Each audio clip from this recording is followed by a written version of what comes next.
7. O Espiritismo se apresenta sobre 3 aspectos diferentes: os das manifestações, o dos princípios e da filosofia que delas decorrem e o da aplicação desses princípios.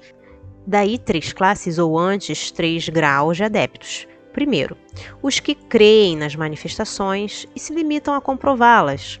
Para esses, o Espiritismo é uma ciência experimental. Segundo, os que lhe percebem as consequências morais. Terceiro, os que praticam ou se esforçam por praticar essa moral.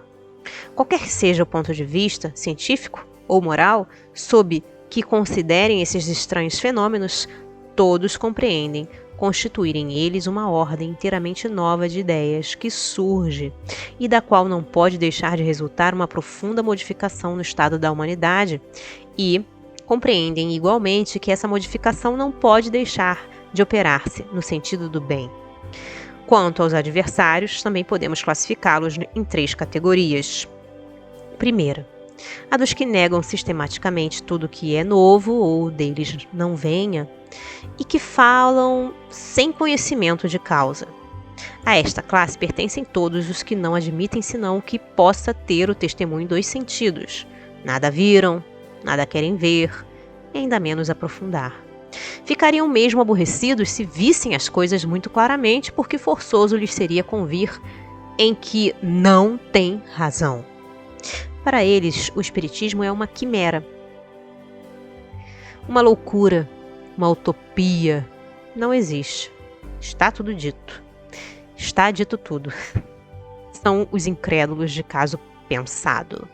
Ao lado desses podem colocar-se os que não se dignam de dar aos fatos a mínima atenção, sequer por desencargo de consciência, a fim de poderem dizer: quis ver e nada vi. Não compreendem que seja preciso mais de meia hora para alguém se inteirar de uma ciência. Segunda, a dos que, sabendo muito bem o que pensar da realidade dos fatos, os combatem, todavia, por motivos de interesse pessoal. Para estes, o Espiritismo existe, mas lhe receiam as consequências. Atacam-no como a um inimigo. Terceira, a dos que acham na moral espírita uma censura por demais severa aos seus atos ou às suas tendências. Tomado a sério, o Espiritismo os embaraçaria. Não o rejeitam, nem o aprovam. Preferem fechar os olhos. Os primeiros são movidos pelo orgulho e pela presunção. Os segundos pela ambição. Os terceiros pelo egoísmo. Concebe-se que nenhuma solidez tendo, essas causas de oposição venham a desaparecer com o tempo, pois em vão procuraríamos uma 4ª classe de antagonistas, a dos que em patentes provas contrárias se apoiassem, demonstrando estudo laborioso e porfiado da questão. Todos apenas opõem a negação, nenhum aduz demonstração séria e irrefutável. Fora presumir demais da natureza humana supor que ela possa transformar-se de súbito por efeito das ideias espíritas. A ação que essas exercem não é certamente idêntica nem do mesmo grau em todos os que as professam. Mas o resultado dessa ação, qualquer que seja, ainda que extremamente fraco, representa sempre uma melhora. Será quando menos o de dar a prova da existência de um mundo extracorpóreo, o que implica a negação das doutrinas materialistas. E isto deriva da só observação dos fatos. Porém, para os que compreendem o espiritismo filosófico e nele vem outra coisa que não somente fenômenos mais ou menos curiosos, diversos são seus efeitos. O primeiro e mais geral consiste em desenvolver o sentimento religioso até naquele que, sem ser materialista, olha com absoluta indiferença para as questões espirituais. Daí lhe advém o desprezo pela morte.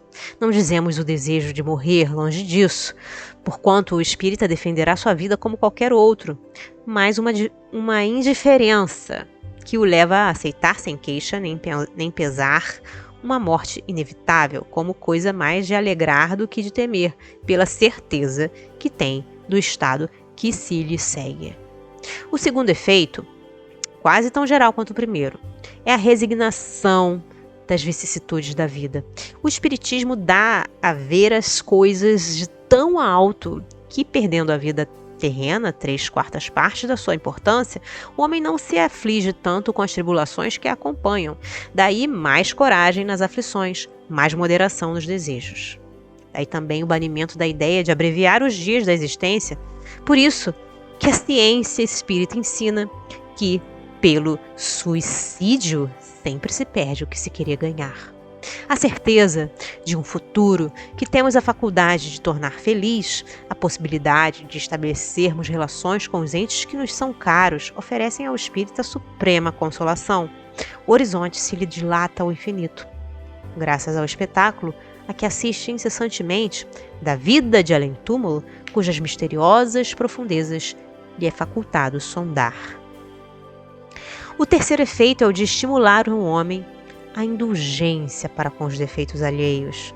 Todavia, cumpre dizê-lo, o princípio egoísta e tudo o que dele decorre são o que há de mais tenaz no homem e, por conseguinte, de mais difícil de desarraigar. Toda a gente faz voluntariamente sacrifícios, contanto que nada custem e de nada privem. Para a maioria dos homens, o dinheiro tem ainda irresistível atrativo e bem poucos compreendem a palavra supérfluo quando de suas pessoas se trata. Por isso mesmo, a abnegação da personalidade constitui sinal de grandíssimo progresso.